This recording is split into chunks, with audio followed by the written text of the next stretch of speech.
Bonjour, heureux de vous retrouver pour cette émission Hors les murs à l'occasion de la journée mondiale du migrant et du réfugié ce dimanche 15 janvier. Tout au long de cette émission, au fil des reportages, des rencontres, nous sommes à la fois en région parisienne comme ici dans le nord de la capitale où des personnes se sont installées parfois dans des conditions extrêmement précaires, surtout du fait du froid, de la pluie.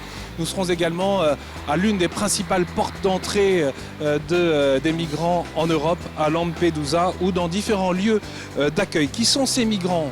On le sait bien, le sujet est complexe. Pour y réfléchir, pour mieux comprendre, nous avons choisi d'aller à la rencontre des réseaux chrétiens mobilisés auprès des migrants pour voir ce qui se vit sur le terrain sans éluder les difficultés, les drames, mais aussi les craintes. On le sait, le pape François ne cesse d'appeler à l'accueil des migrants. Il répète son message de Lampedusa à Lesbos, du Parlement de Strasbourg à la place Saint-Pierre. Ne vous lassez pas de vivre avec courage le bon témoignage de l'Évangile qui appelle à reconnaître et à accueillir Jésus dans le plus petit, le plus vulnérable. C'est ce qu'il écrit encore dans son message pour la journée du migrant cette année. Dans un instant, nous serons au Cèdre, le centre d'entraide pour les demandeurs d'asile et les réfugiés du Secours catholique. C'est dans le 19e arrondissement à Paris. Mais tout de suite, notre premier reportage nous conduit donc à Lampedusa et en Sicile, à Catane. Lampedusa qui est avec la frontière grecque, l'une des principales portes d'entrée, je le disais, des migrants en Europe. Nous sommes à 160 km seulement des côtes tunisiennes, 350 km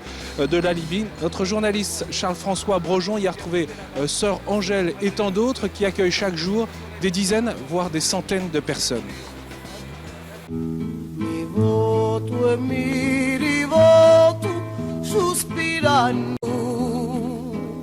En cette froide après-midi de janvier, le port de Lampedusa est désert. Les bateaux de pêche et de plaisance mouillent côte à côte à l'abri des vents de cette petite île, un caillou de 20 km² au cœur de la Méditerranée, plus proche des côtes africaines que de celles de l'Italie.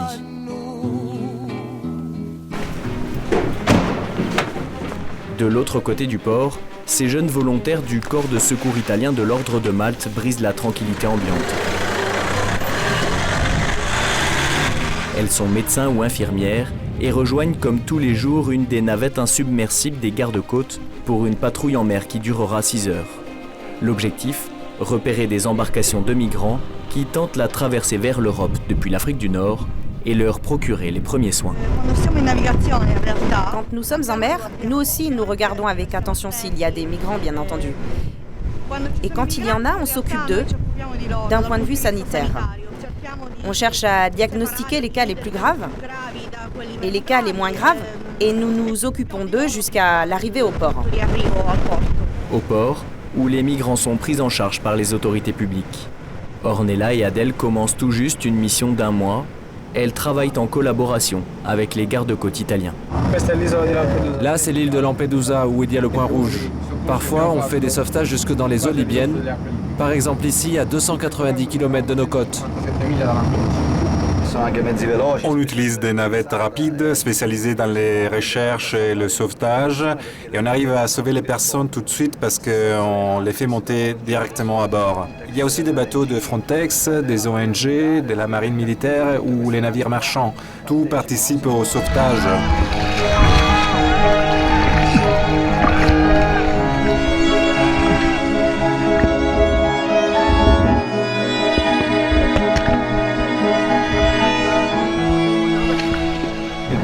Le problème, c'est que les embarcations de migrants sont tellement mauvaises qu'ils n'arrivent jamais à naviguer très longtemps et ils sombrent. Parce qu'ils prennent l'eau, parce qu'ils sont surchargés, parce que la mer est agitée, parce qu'ils paniquent. Toute une série de facteurs qui, malheureusement, sont pour nous imprévisibles. Aujourd'hui, la mer est de force 3 avec des creux de 2 mètres au large. La patrouille ne rencontrera aucune embarcation.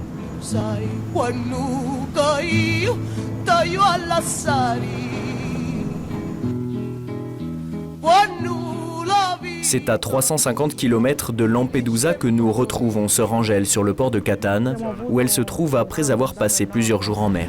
Il salvataggio dell'altro ieri, quando era il giorno 3, era difficilissimo, vi giuro, una cosa così, mai. Io ho visto abbastanza però. Et ici, tout le monde connaît cette Congolaise, à la fois médecin et religieuse, une habituée des opérations de sauvetage. Dans son téléphone, de nombreuses vidéos de migrants, dont certains sont des miraculés. Celui-ci était vraiment en arrêt, on les a amenés vraiment cadavres. Il n'avait même pas la circulation. On ne pouvait même prendre la pression, il n'avait rien, il était en train de mourir, il était même inconscient.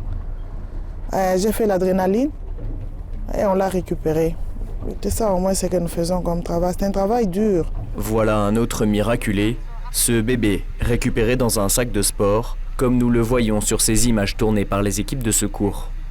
Mais le travail est dur et souvent réalisé dans des conditions extrêmes. Et l'histoire, malheureusement, ne se finit pas toujours bien. Moi, je me rappelle qu'ici, il y a eu beaucoup de morts. Puisque quand ils nous ont vus, ils ont déjà commencé à se jeter. Si vous voyez bien, il y a déjà les personnes dans l'eau. Nous, on est en train d'aider les personnes humaines. Ce ne sont pas des objets ou des animaux. Mais ce n'est pas aussi une solution. Nous, on ne peut pas rester toujours ici en accueillant tous ceux qui viennent. Mais même quand ils viennent, où est-ce qu'on va les amener? Les centres sont déjà pleins. Nous ne savons même pas quoi faire. Les centres d'accueil sont pleins et pour Sœur Angèle, c'est loin d'être le seul problème. Les immigrés économiques, ce sont ceux qui posent un peu problème. Ils voient l'Europe comme si c'était le paradis terrestre. Hein. Quand ils arrivent dans des centres, hein, ils commencent un peu à s'agiter puisque tout ce qu'on leur donne ne va pas pour eux. Hein. Tout ce qu'on donne à manger, par exemple, des vêtements, tout ce qu'on leur dit pour eux ne vaut pas la peine.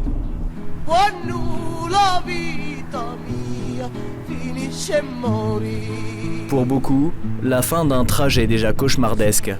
C'est ce que nous racontent ces migrants que nous rencontrons sur la place de l'église de Lampedusa. Exploités par des passeurs sans scrupules, réduits en esclavage en Libye pendant des mois, ils ont finalement été sauvés en mer par les gardes-côtes italiens en novembre. Ils vivent depuis dans un camp d'accueil auquel nous n'avons pas eu accès, en attendant d'être conduits sur le continent. Du Nigeria, nous avons voyagé jusqu'en Libye. C'était tellement dur, tellement horrible. Ils nous tiraient toujours dessus, tout le temps. Ils te prennent et ils te disent « Où est ton argent? Où est ton téléphone ?» Et ils nous ont enfermés. Pas de nourriture, pas d'habits. On était battus tous les jours.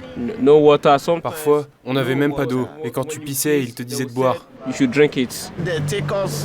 Puis un jour, ils nous ont amenés à la mer. Ils nous criaient « Allez, allez, allez, à la mer !» Mais où est-ce qu'on va? On ne savait pas. Mais beaucoup sont morts encore. J'ai même vu un bateau qui s'est coupé en deux. On a vu des gens qui mouraient. Donc on remercie Dieu. Je suis en vie aujourd'hui, je dois remercier mon Dieu. Migrants économiques pour beaucoup, migrants fuyant les conflits d'autre part, plus de 10 000 d'entre eux sont passés par Lampedusa en 2016. D'autres milliers sont morts, repêchés ou anonymes, engloutis à jamais avec leur rêve d'une vie meilleure dans ce cimetière des temps modernes qui est devenu la Méditerranée.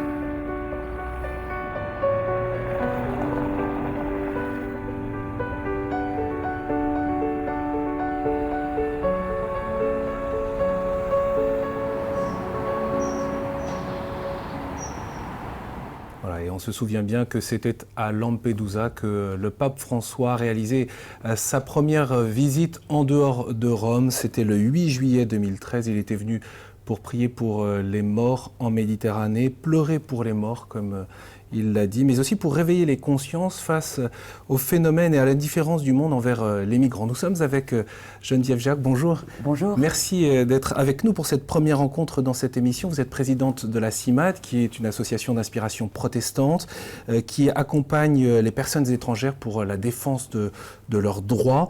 La CIMAD qui est présente jusque dans les centres de rétention administrative.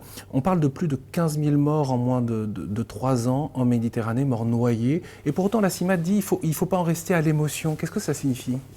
Ça veut dire qu'il faut à la fois être conscient de la gravité des enjeux et puis pas rester simplement au niveau des sentiments qui peuvent être des sentiments de compassion, et il y en a eu beaucoup, ou bien des sentiments de peur, avec cette impression qu'il y a une invasion, etc.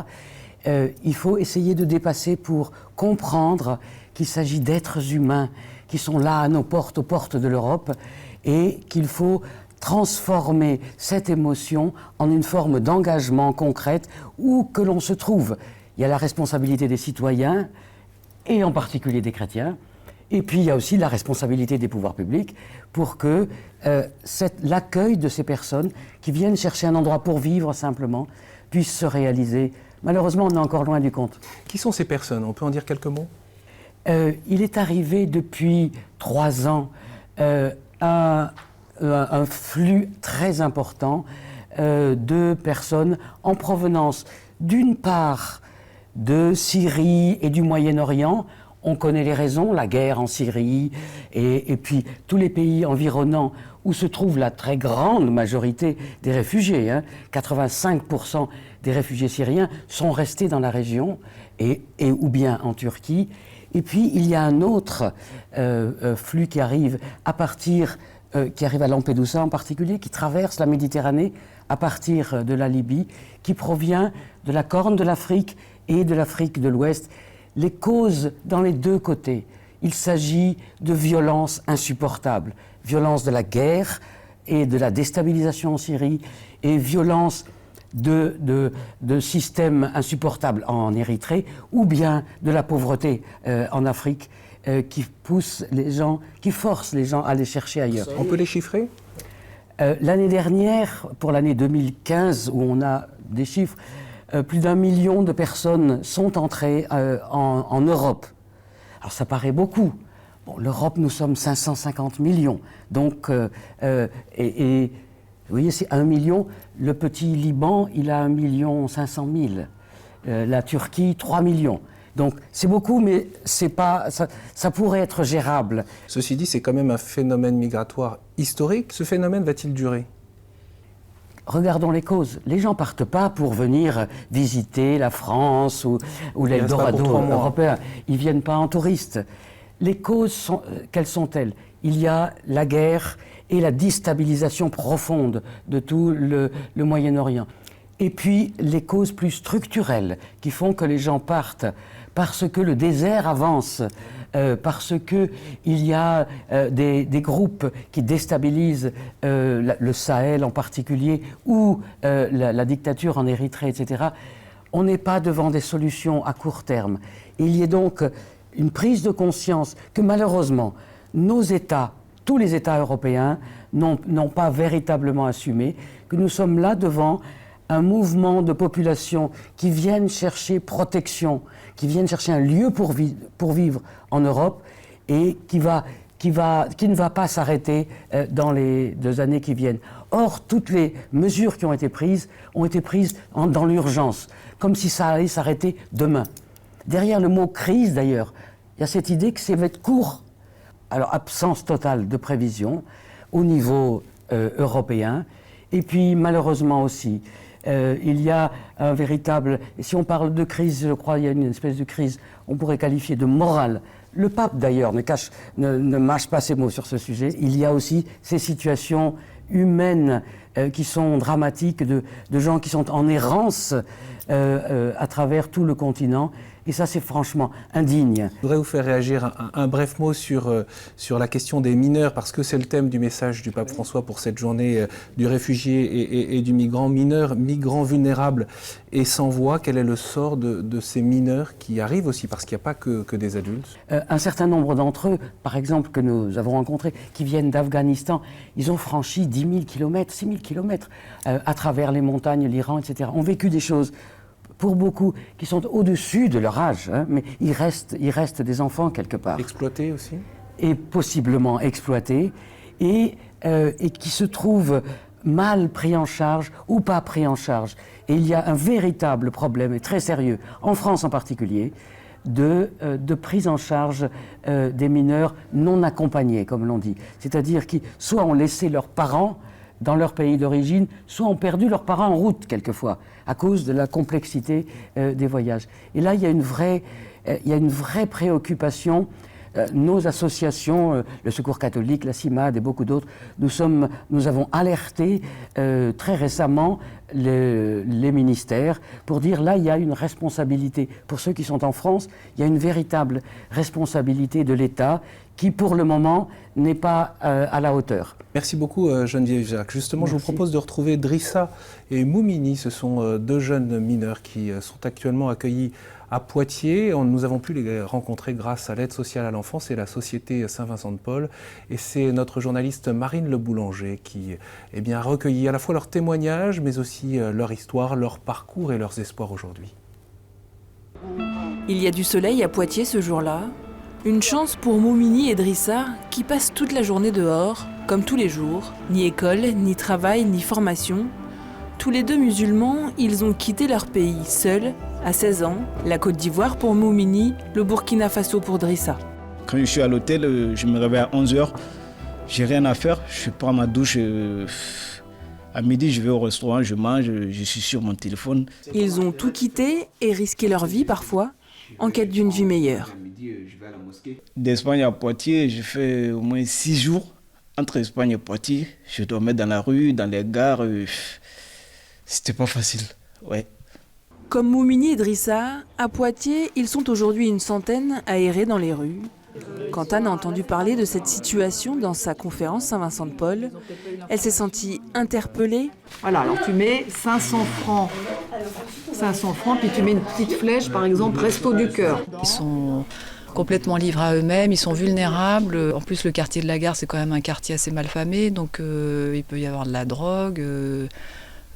Même au niveau de la radicalisation, on ne sait pas, enfin, ils sont quand même très influençables. Elle a donc pris les choses en main.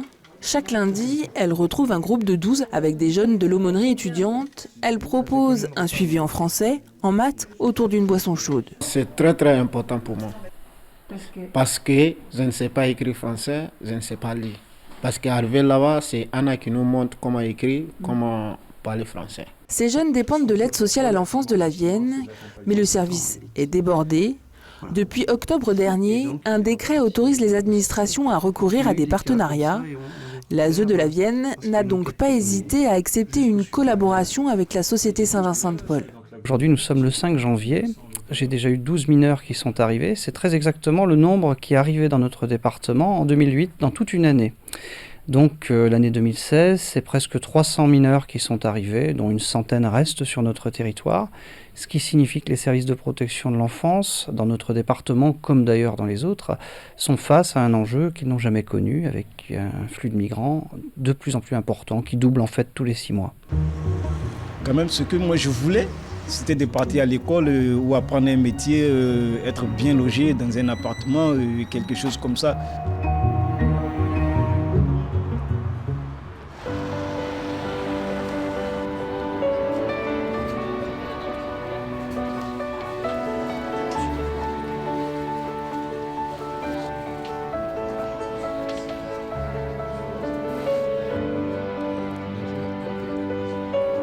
Parmi les migrants, les mineurs constituent le groupe le plus vulnérable. C'est ce que nous rappelle le pape François dans ce message pour la journée du migrant et du réfugié 2017. Les migrants mineurs échouent facilement au plus bas niveau de la dégradation humaine. Le pape rappelle que chacun est précieux, les personnes sont plus importantes que les choses et la valeur de chaque institution, on pourrait dire même de chaque nation, se mesure à la façon dont elle traite la vie et la dignité de l'être humain. On poursuit nos rencontres avec Bruno Manini, qui est directeur du CEDRE, le centre où on se trouve. Nous sommes également avec le père Antoine Pomard, qui est directeur du JRS France, le Jesuit Refugee Service, dans sa version française. Peut-être je vous donne la parole à vous, Bruno Manini, parce qu'on est chez vous. Merci de nous accueillir ici. Normalement, dans cette salle, le mardi, le jeudi, il y a beaucoup de monde, hein. 3 jours par semaine, on est sur de l'accueil des migrants qui se présentent. Nous sommes, nous, une antenne du Secours catholique. Donc le Secours catholique est sur l'accueil inconditionnel et on essaye d'appliquer ça à l'égard des migrants qui se présentent ici et de les orienter, de les informer et de leur offrir un cadre où ils se sentent à peu près pris en compte, chacun avec du temps pour comprendre un peu ce qu'ils souhaitent et ce dont ils peuvent avoir besoin. Alors ce sont en grande partie des demandeurs d'asile Le CEDRE était anciennement de l'accueil et orientation de demandeurs d'asile. Et puis, nous ne sommes pas conventionnés pour leur obtenir des rendez-vous en préfecture pour déposer leur demande d'asile.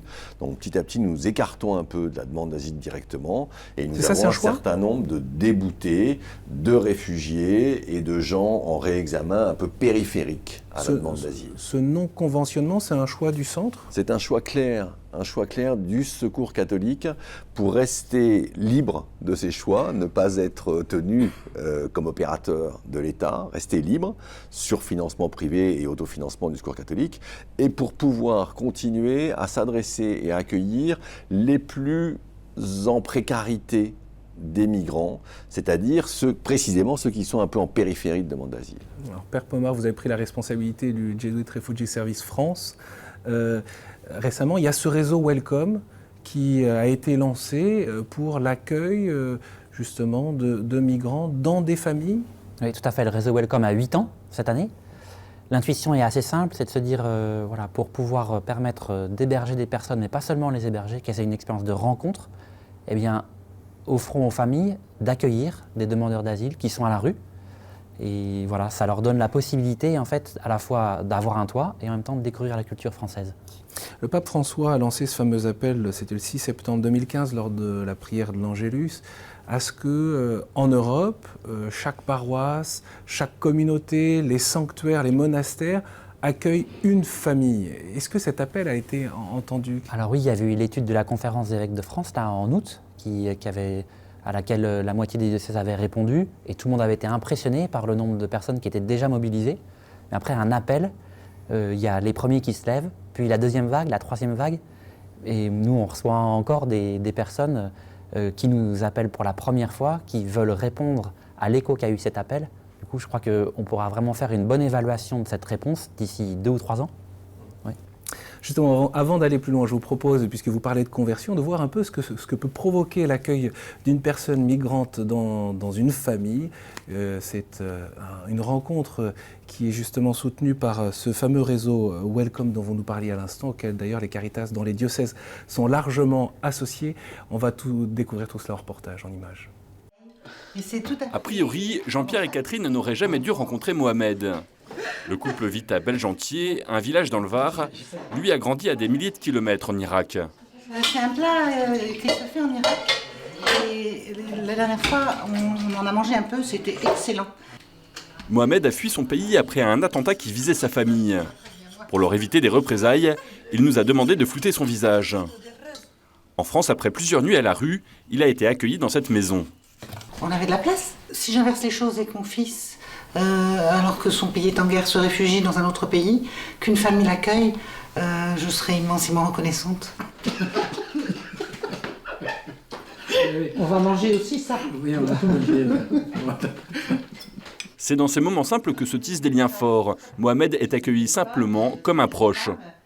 Jean-Pierre et Catherine me font confiance. Ils me donnent toute la liberté dont j'ai besoin. Je rentre et je sors comme je veux. Je me sens vraiment comme un enfant de la famille. J'étais à l'écoute de sa demande et sa demande c'était d'être dans une famille. Ça a créé vraiment des liens forts, des liens d'amitié bien sûr, mais quelque chose de l'affection presque maternelle qui lui manquait à ce moment-là. Mais la vie quotidienne n'est pas sans quelques petites difficultés. Ça c'est de l'agneau. C'est de l'agneau. Agneau, tomate, oignon, thon. Oui. Poivron. Thon. Thon. Oui. D'accord. Oui, ça va être difficile à croire. Il y a du thon là ? Non. Ah. Non, je pense que c'est les poivrons. Ah, d'accord. Qu'est-ce qui est difficile, c'est l'obstacle de la langue. C'est de pouvoir communiquer. C'est la frustration de sentir qu'on est sur un échange qui nécessiterait de maîtriser un petit peu plus finement la langue.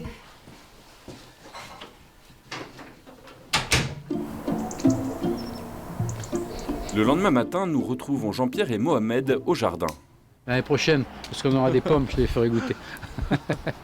Ça sera grâce à toi. Dans l'attente d'un permis de séjour, Mohamed est peu occupé. Il aide aujourd'hui Jean-Pierre à tailler les pommiers. Mohamed, ça le sort un petit peu de ses problèmes, voilà. Ça le tranquillise, c'est vraiment efficace, quoi. Il nous a expliqué ça tout à l'heure. Je refais une photo pour envoyer ça à ta maman, si tu veux bien. Elle verra que tu travailles. Soutien moral, aide dans les démarches administratives, sécurité matérielle, Jean-Pierre et Catherine sont devenus les anges gardiens de Mohamed. À travers cette expérience d'accueil, ces deux mondes qui se sont rencontrés dans la fraternité.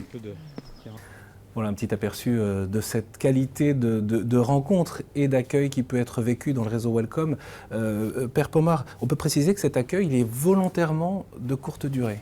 Absolument, une durée de 4 à 6 semaines en famille, en fait, qui a une double visée. La première, de maintenir les demandeurs d'asile dans cette expérience de mouvement dans laquelle ils sont encore. Voilà, pour les aider, on les sort de la rue, ils vont dans des familles, mais il faut qu'ils puissent continuer à trouver des cours de français, etc. Enfin, donc ils sont profondément en mouvement. Et puis à la fois, une deuxième visée, c'est pour les familles elles-mêmes. 4 à 6 semaines, c'est déjà assez exigeant, il faut pouvoir les accompagner, il faut pouvoir qu'elles puissent relire leur expérience, qui n'est pas toujours facile d'accueil en famille. Et voilà, normalement, ça vise le bien des deux parties.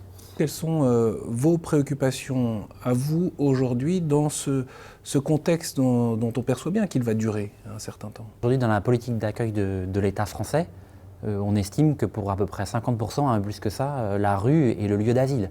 Ça, c'est une réalité, une première réalité. Et puis la deuxième dont je souhaiterais parler, c'est que beaucoup de demandeurs d'asile attendent plus de 8 mois un retour positif ou non pour savoir s'ils vont avoir leur statut de réfugié. Normalement, au bout de 8 mois, ils devraient avoir accès au travail pour les aider à survivre, ou à vivre. Et en fait, ça, à l'heure actuelle, en France, c'est inapplicable. Et on a beaucoup de demandeurs d'asile qui attendent comme ça 8 mois, 9 mois, 10 mois, vous vous rendez compte, et qui ne peuvent rien faire, juste toucher des allocations en fait, qu'ils reçoivent de manière parfois humiliante, et on leur propose rien du tout. Et ça, c'est une vraie problématique pour nous et pour ces hommes et ces femmes qui attendent la réponse de l'État. Il y a un certain nombre de personnes et de familles qui sont là depuis une grande partie, plusieurs années, qui pour une grande partie aussi ont traversé les océans, ont mis leurs enfants dans des plastic boats, dans des Zodiacs, qui ont risqué leur vie et qui ne rentreront pas au pays. Qu'est-ce qu'on fait avec ces gens-là? Est-ce qu'on leur permet d'exister simplement?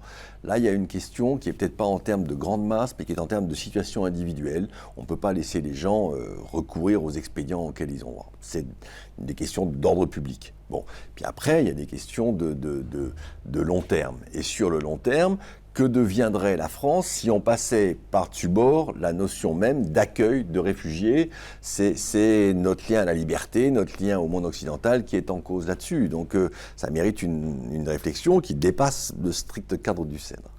La France s'engage à accueillir les personnes persécutées dans leur pays d'origine. Donc à leur donner un statut de réfugié et à leur permettre de travailler et de rester en France avec une carte de 10 ans. Bon.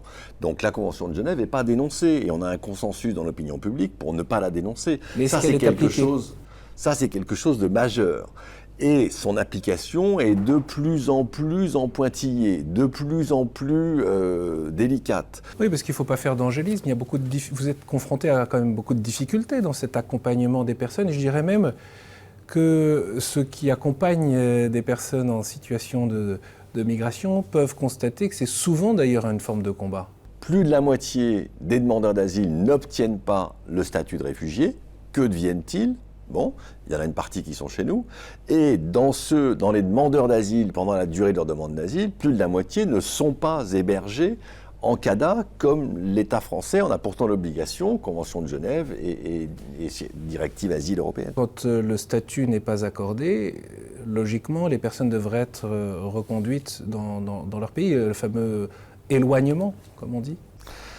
Oui, alors là on est sur la question des nini, les personnes qui ne sont ni régularisées, ni expulsées ou éloignées, et il y en a une proportion importante. Que deviennent-ils? Ils n'ont pas le droit de travailler, ils n'ont aucune ressource. C'est une partie de notre public ici, ils sont dans une extrême précarité, oui. Moi, ce que j'ai appris en fait depuis que je suis arrivé au GIRES, c'est que l'État est faible dans sa politique d'accueil et qu'il y a la société civile, soit par des collectifs, soit par des associations, soit par en fait juste des initiatives individuelles qui cherchent à pallier à ces faiblesses. Vous nous le disiez tout à l'heure, ce quotidien des demandeurs d'asile, eh bien, Pour au moins la moitié d'entre eux, c'est la rue. Notre journaliste Rémi Pem est allé à la rencontre de plusieurs d'entre eux, se rencontrer ici au CED, dans ce centre d'accueil et d'accompagnement, mais aussi à Notre-Dame-des-Foyers, une paroisse de ce même arrondissement, le 19e arrondissement de Paris.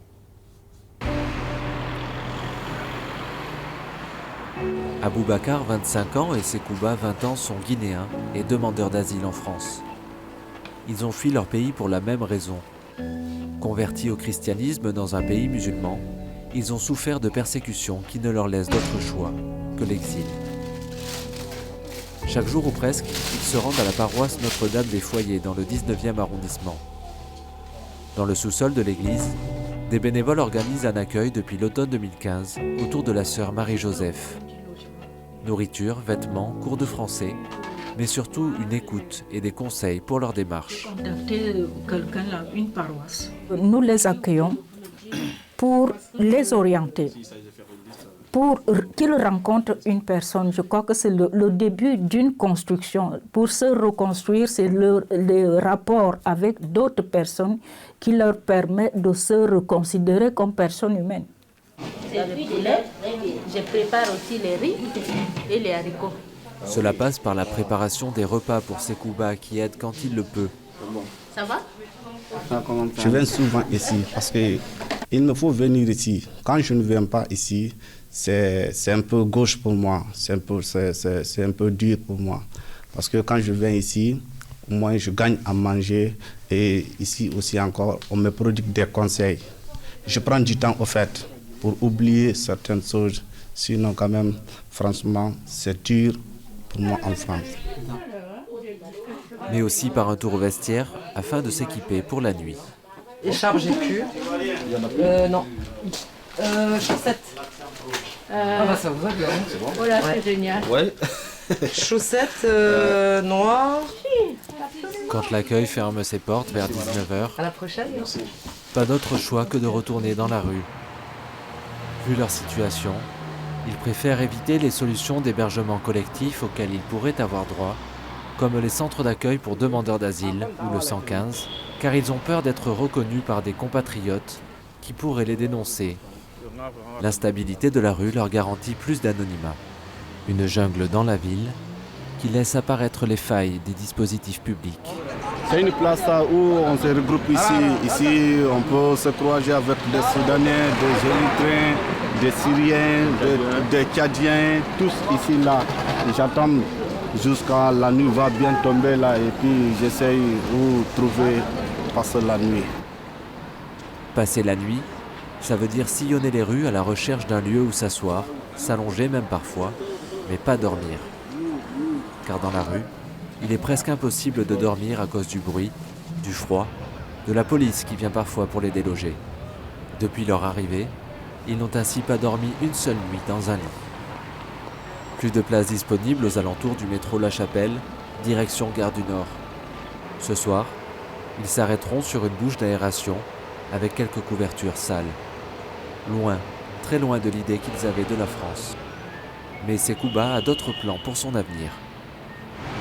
J'ai le souci de continuer les études quand j'ai les moyens et quand c'est possible aussi encore avec l'État français.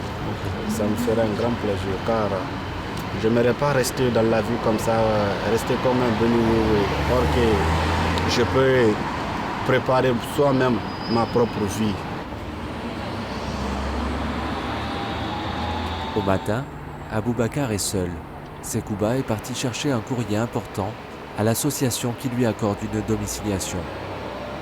C'est comme ça on passe la journée dans Paris. Et donc on passe la journée dans les différents parcs de Paris.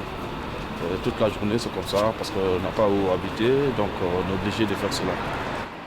Sa demande d'asile a été rejetée par l'Office français de protection des réfugiés et apatrides. Il attend aujourd'hui d'être convoqué pour un recours auprès de la Cour nationale du droit d'asile. Avec l'allocation qu'il reçoit tous les mois, soit 330 €, il s'est adjoint les services d'un avocat. Et même si je vais rester sans manger ou je vais aller demander aux gens, aux personnes de bonne volonté, je préfère payer ça. Donc tu te sacrifies sur le reste pour pouvoir payer ça en priorité? Oui, même s'il ne me restera rien, je préfère faire cela que de rester comme ça, quoi. Parce que j'aimerais bien avoir mon statut de réfugié que de se retourner chez moi ou que de se retrouver ici comme ça sans papier. En attendant, il passe ses journées dans des parcs, des restaurants ou à l'accueil de Notre-Dame des Foyers. Au nord de Paris, porte de la Villette. Kaiser a 27 ans. Il est venu du Bangladesh avec sa femme en avril 2016. Eux aussi ont fui leur pays. Kaiser est musulman et sa femme hindoue. Dans leur pays, les mariages mixtes sont impossibles. Sa demande a été refusée par l'OFPRA. Il attend désormais un recours. Il se rend aujourd'hui au Cèdre. Cet endroit est vraiment utile. Ils essayent vraiment de nous aider autant qu'ils le peuvent. La première fois, c'était quand j'ai fait des démarches pour un logement. Je n'arrivais pas à trouver. Je suis allé à l'OFI, à Koalia, mais je n'avais aucune réponse. Alors quelqu'un m'a dit de venir ici. Et ils m'ont vraiment aidé dans les démarches.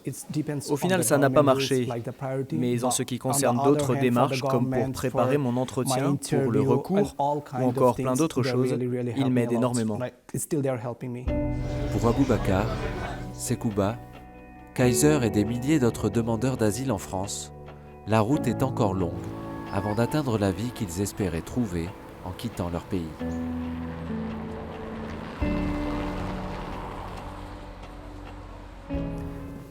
Nous sommes désormais avec Jérôme Vignon. Merci beaucoup d'être avec nous. Vous êtes président de l'Observatoire national de la pauvreté et de l'exclusion sociale. Vous avez pendant de longues années présidé les Semaines sociales de France, lieu de réflexion pour les chrétiens. Le ministère de l'Intérieur vous a demandé un rapport en 2015 sur la situation des migrants à Calais, puis sur le démantèlement de Calais. Vous travaillez toujours sur cette question du sort et du devenir des migrants. Concrètement, quand on voit ces images d'errance dans la rue, vous réagissez comment ?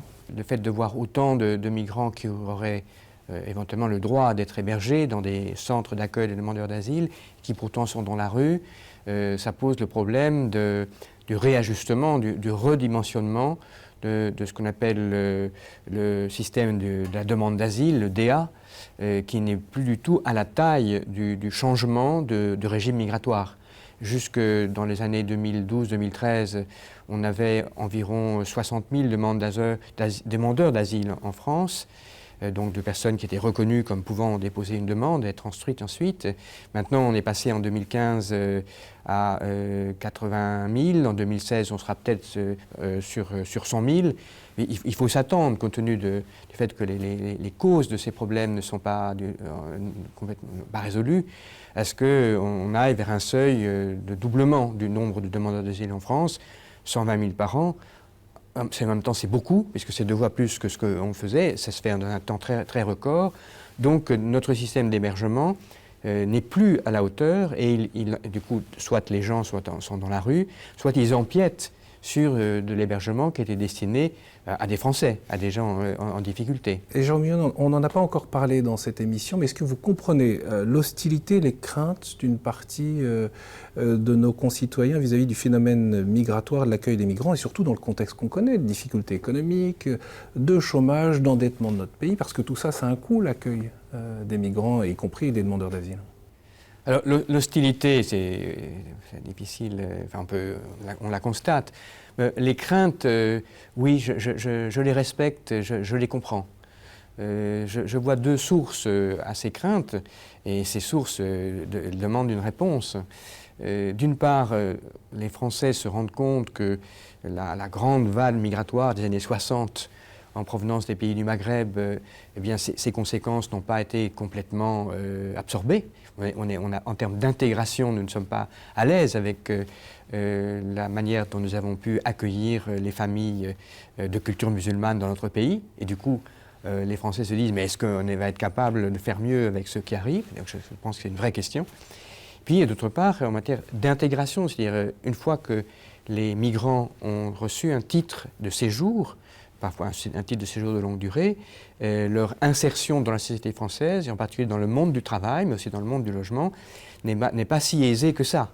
Et par exemple, pour citer une défaillance de notre processus d'intégration, l'apprentissage de la langue française n'est pas bon. Même le ministère de l'Intérieur reconnaît que là-dessus, on a un peu négligé cette tâche.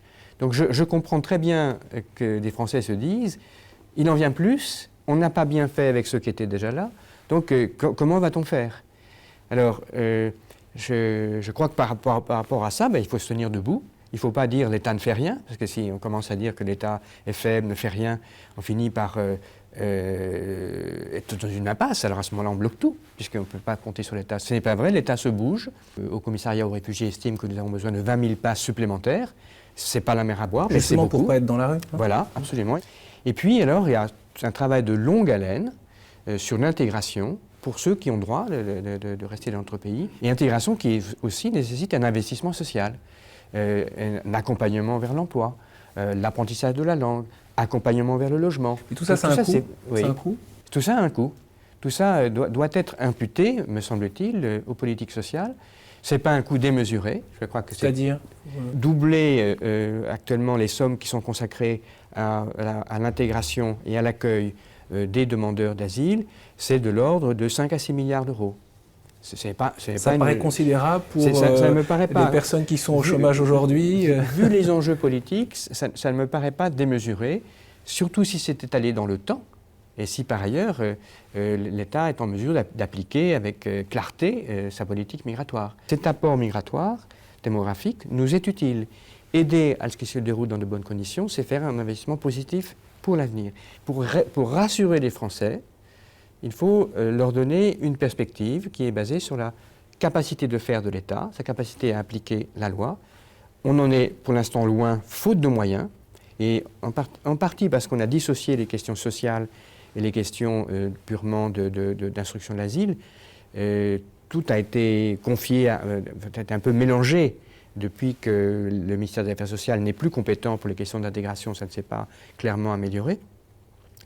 Et de l'autre, il ne faut pas contester la possibilité pour l'État de faire son métier lorsqu'il s'avère que des demandeurs sont des demandeurs économiques et n'ont pas de véritable raison en termes de menaces de rester dans notre pays. Et une autre chose qu'on devrait faire davantage, je pense, c'est coopérer avec des pays d'origine. Ça, on est très pauvres sur ce terrain-là. La question du co-développement est quand même assez largement ignorée. C'est d'ailleurs même étonnant qu'on en parle aussi peu quand on parle d'immigration. Oui. On parle très très peu des causes ou de la lutte contre les causes de l'immigration. En l'occurrence, le pape François, dans son message pour cette journée du migrant et du réfugié, insiste beaucoup sur la lutte contre les causes. Mais je crois qu'il a raison de pointer ça. Pourquoi on arrive si peu à le faire aujourd'hui ? Parce que les politiques du développement sont du ressort d'une filière ministérielle et la question migratoire est du ressort du ministère de l'Intérieur. Et vous savez, on est assez fragmenté en France. J'entendais une fois le ministre de l'Intérieur, dans le cadre de ces discussions que nous avons eues sur Calais. Donc l'actuel Premier ministre. L'actuel Premier ministre me dire, écoutez, moi, mon boulot, c'est de réparer toutes les erreurs des autres. Et il n'avait pas tout à fait tort. Dans la mesure où les politiques de développement sont peut-être insuffisamment précises, insuffisamment intégrées aux stratégies de co-développement, aux stratégies rurales, à la naissance de PME, PMI. Et là, je pense que la société civile peut, effectivement, elle ne peut pas tout, mais elle est un petit peu un précurseur, parce qu'elle tient les deux bouts de la chaîne. En France, la société civile est à la fois du côté du développement local et elle est du côté aussi de l'accueil. Et elle se situe souvent en opposition avec l'État. Elle montre que l'État ne fait pas son métier, que l'état de droit n'est pas appliqué. Mais je pense qu'il y aurait peut-être une relation un petit peu plus fructueuse en s'appuyant sur la société civile qui a un pied chez nous, un pied là-bas, pour être un peu le pilote de stratégie de co-développement. Donc il faut montrer ces perspectives, il faut montrer qu'il y a une issue. Et puis il y en a d'autres qui disent que l'État accueille trop. Alors il y en a d'autres qui disent aussi que l'État accueille trop. Oui, mais alors, là-dessus il y a quand même un fort bémol par rapport auquel le chrétien que je suis ne fait aucune objection. S'agissant des personnes demandeurs d'asile qui de fait s'avèrent une fois instruit leur dossier, effectivement persécutés, il n'y a pas de limite à cela. Une situation, les graves situations que nous connaissons ne peuvent pas être traitées par des plafonds. Conformément à la Convention de Genève. Voilà. Merci beaucoup Jérôme Vignon pour votre décryptage. On poursuit notre cheminement dans notre émission. Peut-être comme jamais, les paroisses sont mobilisées pour l'accueil des migrants. Il y a une attention particulière aux chrétiens d'Orient. On n'en a pas encore parlé dans cette émission. Nous sommes allés dans les Yvelines, à Montigny-le-Bretonneux, où toute une paroisse s'est mobilisée pour accueillir une famille qui est originaire d'Irak. Je vous propose de les retrouver tout de suite. Sortie d'école ordinaire dans les Yvelines, mais pas pour cette petite fille et sa maman. Yara et Neshwa ont fui Daesh et l'horreur de la guerre il y a 2 ans. Pour des raisons de sécurité, vous ne verrez pas leur visage. Elles ont toujours de la famille en Irak. Bénédicte va venir un petit peu. Ce jour-là, elles sont accompagnées de Geneviève, rencontrées par la paroisse. La paroisse de Montigny voisin a entendu l'appel du pape François, et s'il fallait aider une famille, c'était eux, Neshwa, Nazar et leurs 3 enfants. La Providence a fait que Gracia les a rencontrés à la messe maronite. Cette franco-libanaise a servi de traductrice pour la famille avant qu'ils ne prennent des cours de français. Non, en Orient, on n'est pas habitué. Il faut que la maison soit toujours nickel. Parce que si quelqu'un tape à la porte et qu'il rentre, il faut qu'il trouve que la maison est top. La Terre est un village et que nous habitons tous le même village. Et donc il y a une entraide qui doit se faire, un accompagnement qui doit se faire là où les hommes sont. L'accueil d'une famille nécessite un soutien financier, bien sûr, mais la mobilisation la plus impressionnante, c'est celle d'une 50aine de personnes qui ont accepté de se relayer pour donner de leur temps et de leurs compétences. Trajet en voiture, accompagnement administratif, cours de français. On n'imagine pas combien ces coups de pouce peuvent être précieux pour une famille étrangère. Moi, toute seule, je ne peux pas faire comme ça. La première chose, la difficile en France, la langue. La langue. Quand elle apprend les enfants, les médecins, l'école, pour ça, c'est très très difficile. La première année, très très difficile. Toujours pleure, ça change la vie. Je laisse mon voisin, mon ami, ma cousin, beaucoup de choses dans l'Irak, aussi mon souvenir. Aujourd'hui, loin de la détresse, Neshwa et Nazar ont le sourire. Ils commencent à parler français, leurs enfants vont à l'école et la famille a créé des liens avec la communauté paroissiale.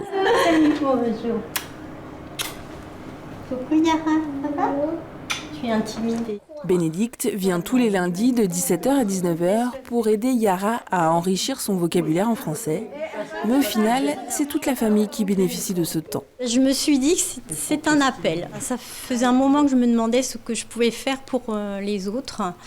Et c'était vraiment une occasion. Et il y a quelques années, j'étais institutrice. Dans la paroisse, ils étaient nombreux à se demander quoi faire pour ces familles de réfugiés et à se sentir démunis devant l'ampleur de leurs besoins. L'appel du pape a été un catalyseur.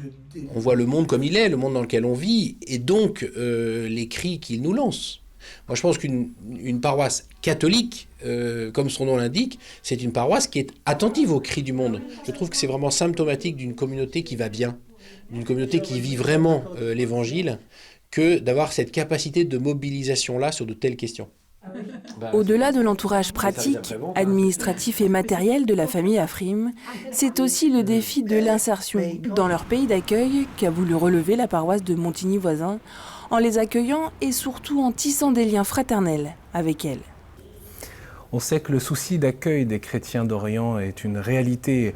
En France, d'ailleurs, une plateforme d'accueil a été mise en place il y a 2 ans sous l'égide de la Conférence des évêques de France avec l'œuvre d'Orient, l'aide à l'Église en détresse, le Secours catholique ou encore l'Ordre de Malte. Nous retrouvons maintenant Paul Thibault. Bonjour et merci d'être avec nous. Bonjour. Vous êtes philosophe, vous êtes essayiste, vous avez réfléchi sur l'idée de la nation, l'appartenance républicaine, également sur la laïcité. On sait que vous êtes aussi ancien président de l'amitié judéo-chrétienne de France.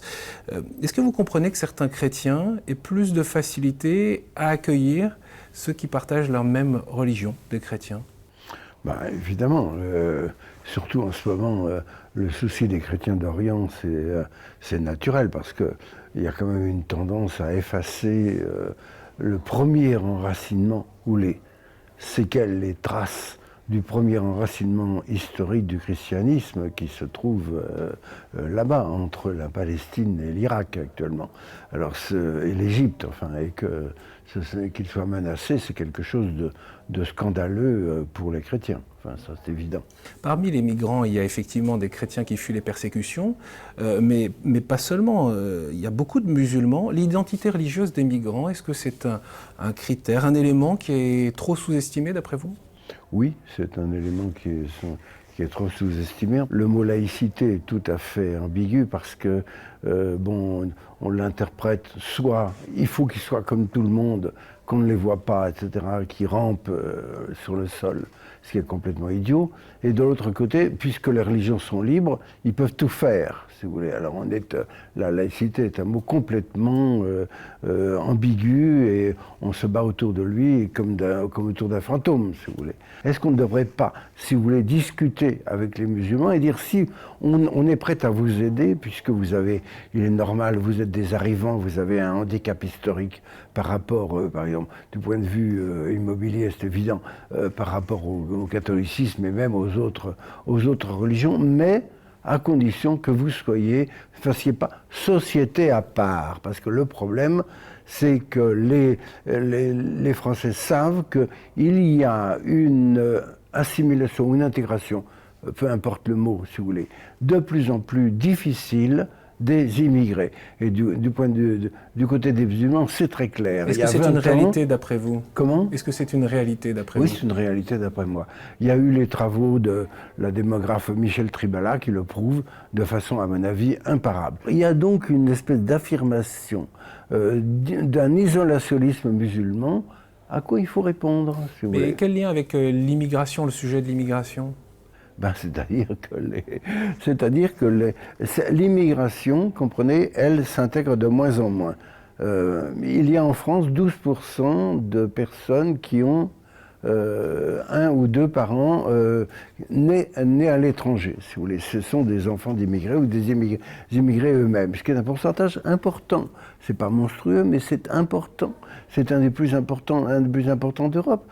Alors, mais si ces gens-là s'intègrent moins, ça crée des espèces de grumeaux, si vous voulez, dans la pâte française qui font problème et qui inquiètent les autres. Si D'ailleurs, le pape François l'a rappelé, il faut la responsabilité et de la prudence d'un point de vue des États. Il faut de la prudence. Le problème de la France, c'est qu'elle n'a pas de politique cohérente. Viennent ici massivement ceux qui ont droit de venir, ceux qui ont droit, à la suite des mariages, à la suite des réunions familiales. C'est l'immense majorité. C'est des gens qui ont droit. Mais c'est des gens qui ont droit, ils n'arrivent pas avec un projet. C'est ça la différence qui est en train de se passer en Allemagne.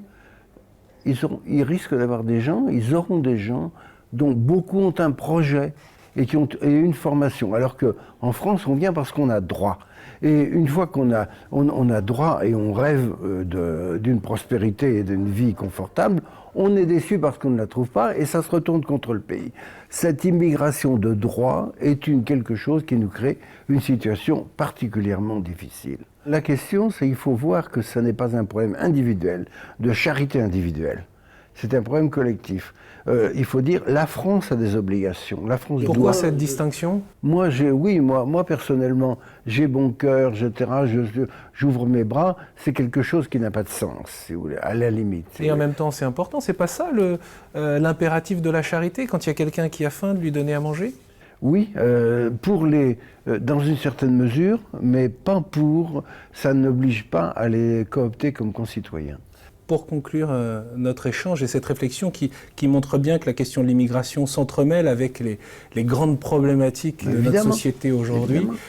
Paul Thibault, au fond, qu'est-ce que vous attendez des chrétiens aujourd'hui sur cette question de l'immigration ?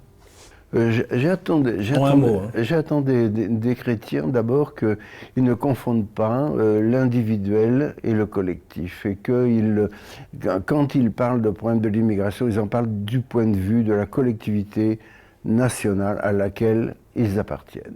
Merci beaucoup Paul Thibault, en tout cas pour votre réflexion. Merci infiniment.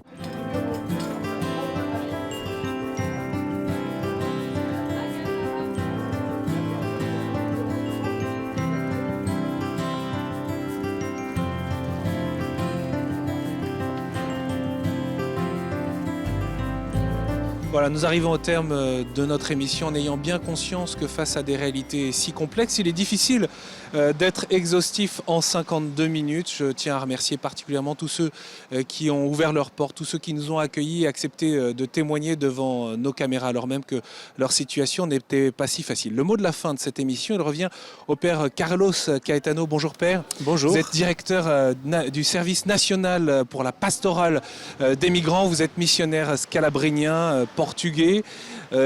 Comme l'indique le nom de ce service, de la conférence des évêques de France, eh bien, la préoccupation de l'Église, elle n'est pas seulement humanitaire, elle n'est pas seulement sociale ou culturelle, elle est également pastorale. Elle est aussi pastorale, c'est fait. On essaie de servir l'homme, le migrant, en pensant à ses besoins social, au niveau des documents, au niveau de la santé, mais bien sûr aussi au niveau spirituel. Si je peux partager avec vous quelque chose que je trouve très intéressant, le fondateur de ma congrégation, donc vous avez déjà dit missionnaire scalabrinien, il était Jean-Baptiste Scalabrini, c'était un évêque italien, et il disait que dans chaque mission, on était presque obligé d'avoir l'église, l'école, et aussi la clinique. C'était comme ça la première mission au service des migrants. Toujours cette attention à l'intégralité de l'homme, c'est ça. Le pape François insiste beaucoup sur la culture de la rencontre pour lutter contre la culture du déchet et une culture de la rencontre qui repose aussi sur un dialogue en vérité.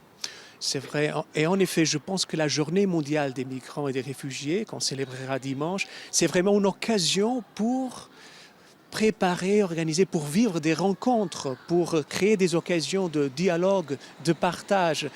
C'est une occasion pour trouver l'autre, pour connaître une autre manière même de célébrer notre foi, notre sensibilité religieuse. L'objectif, l'idéal que nous est proposé par l'Église, par la Bible, par Jésus-Christ, essayons de cultiver dans chaque communauté la communion dans la diversité. Ça veut dire que on est tous invités à ouvrir notre cœur à une autre manière de célébrer notre foi.